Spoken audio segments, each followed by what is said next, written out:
Sa bawat desisyon, may kaakibat na sakripisyo. Sa bawat pangako, may pagsubok na nag-aabang. Mga kababayan, ang kwentong maririnig ninyo ngayon ay isang salamin ng buhay sa abroad. Isang kwento ng pag-ibig na sinubok ng distansya. Isang pusong nahati sa dalawang mundo at ang bigat ng isang pagpili na kayang bumago ng lahat.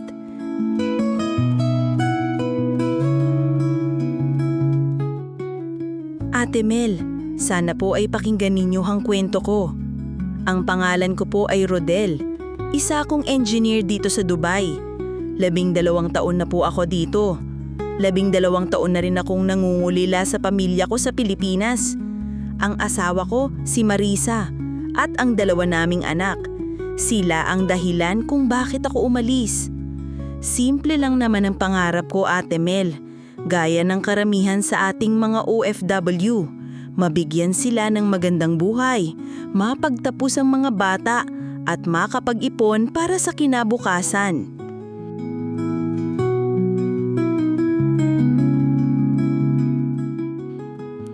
Sa unang 5 taon ko dito, para akong kabayong may tapalodo. Trabaho, bahay, remittance center, yan lang ang ikot ng mundo ko. Bawat sahod, halos walang natitira sa akin. Tinitiis ko ang sardinas at instant noodles, basta buo kong maipadala ang para sa kanila. Tuwing tatawag ako sa video call, nakikita ko ang mga ngiti nila, ang paglaki ng mga anak ko. Iyon ang gasolina ko, Ate Mel. Iyon ang nagbibigay lakas sa akin para kayanin ang bawat araw ng kalungkutan.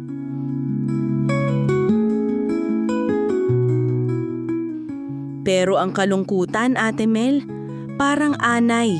Unti-unti niyang kinakain ang pagkatao mo nang hindi mo man namamalayan.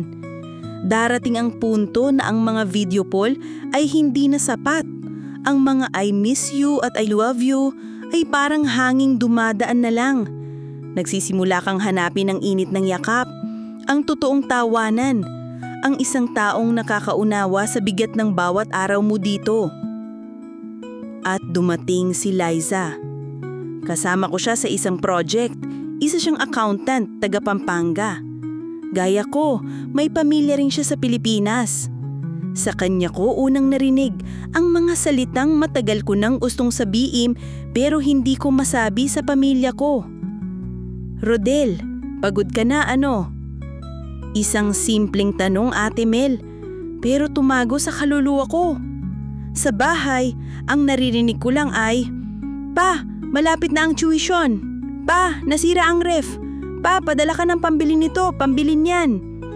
Hindi nila kasalanan. Iyon ang role ko bilang ama at asawa, ang mag-provide. Pero dito, sa gitna ng disyerto, sino ang mag-aalaga sa akin?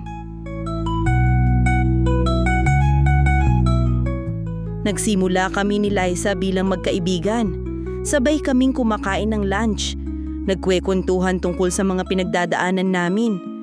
Alam mo ba, Ate Mel, sa kanya ko lang nailabas ang takot ko na baka pag-uwi ko, hindi ko nakilala ang mga anak ko. Sa kanya ko lang nasabi na minsan naiinggit ako sa mga pamilyang nakikita kong magkasamang namamasyal sa mall. Yung pagkakaibigan namin mulalim. Hindi ko namamalayan, Ate Mel.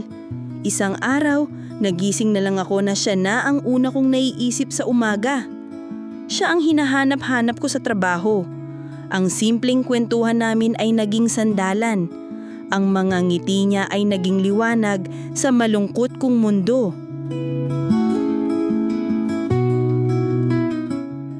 At nangyari na nga ang hindi dapat mangyari. Isang gabi, pagkatapos ng isang napakabigat na araw sa trabaho, niyaya niya akong magkape. Doon, sa harap ng isang tasa ng kape, umamin kami sa isa't isa. Walang halong pagkukunway. Mahal namin ang isa't isa.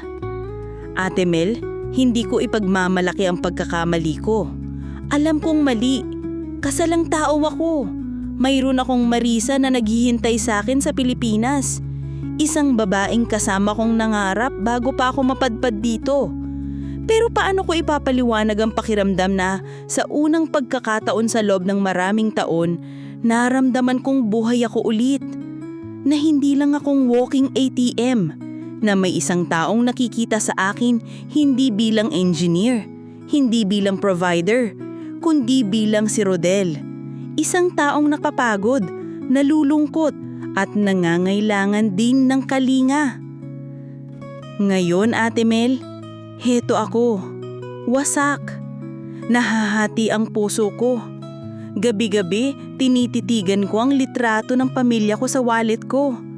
Ang asawa ko, ang mga anak ko, sila ang buhay ko. Sila ang dahilan kung bakit ako nandito. Ang bigat ng konsensya ko ay parang dinadaganan ang dibdib ko tuwing naaalala ko sila. Pero kapag kasama ko si Liza, nawawala lahat ng bigat. Nakikita ko sa mata niya ang parehong kalungkutan at pag-unawa. Sa kanya, nahanap ko ang kapayapaan na matagal ko nang kinalamutan.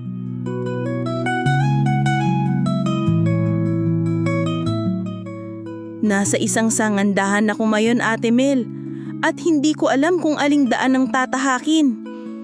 Kung babalik ako sa Pilipinas, iiwanan ko ang isang babaeng nagparamdam sa akin na buo ako ulit. Kung pipiliin ko si Liza, wawasakin ko ang pamilyang binuo ko, ang mga pangakong binitawan ko sa harap ng Diyos.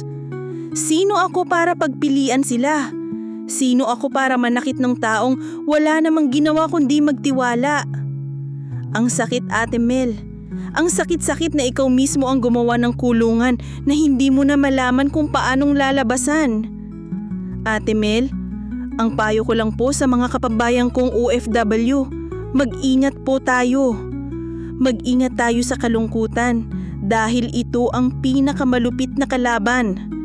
Huwag nating hayaang kainin ito ng ating pangako dahil kapag nangyari iyon, hindi lang puso ng iba ang masisira, kundi pati ang sarili nating pagkatao.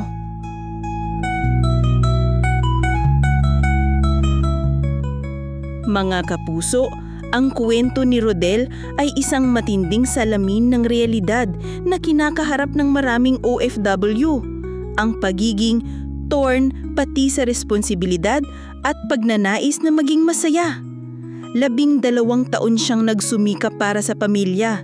Pero sa gitna ng kanyang pagod at pangungulila, natagpuan niya ang isang taong nagparamdam sa kanya na siya ay taulin, hindi lamang provider.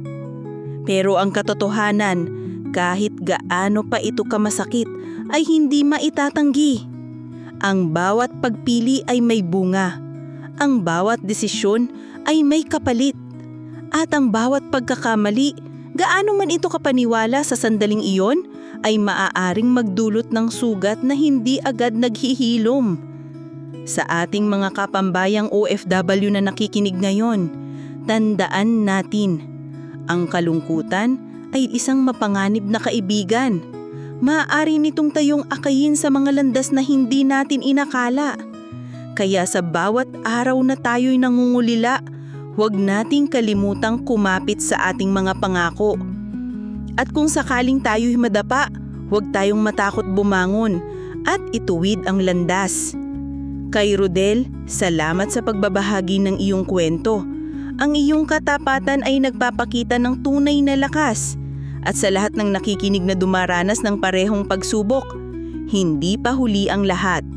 Ang pagmamahal sa pamilya, gaano man ito kalayo, ay maaaring maging tulay pabalik. At ang kapatawarang hinihingi ay maaaring magsimula sa sarili. Manatili tayong matatag. Ang bawat sakripisyo ay may saysay. Ang bawat luha ay may aral. At ang bawat pag-ibig, gaano man ito kasalimuot, ay may pagkakataong maghilom. Hanggang sa muli mga kabayan, huwag nating kalimutan.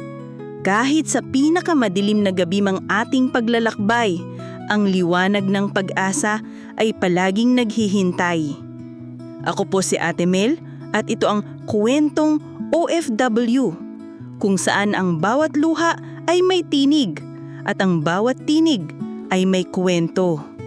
Hanggang sa muli nating pagkukwentuhan, magandang gabi At ingat po kayong lagi saan man sulok ng mundo kayo naroroon.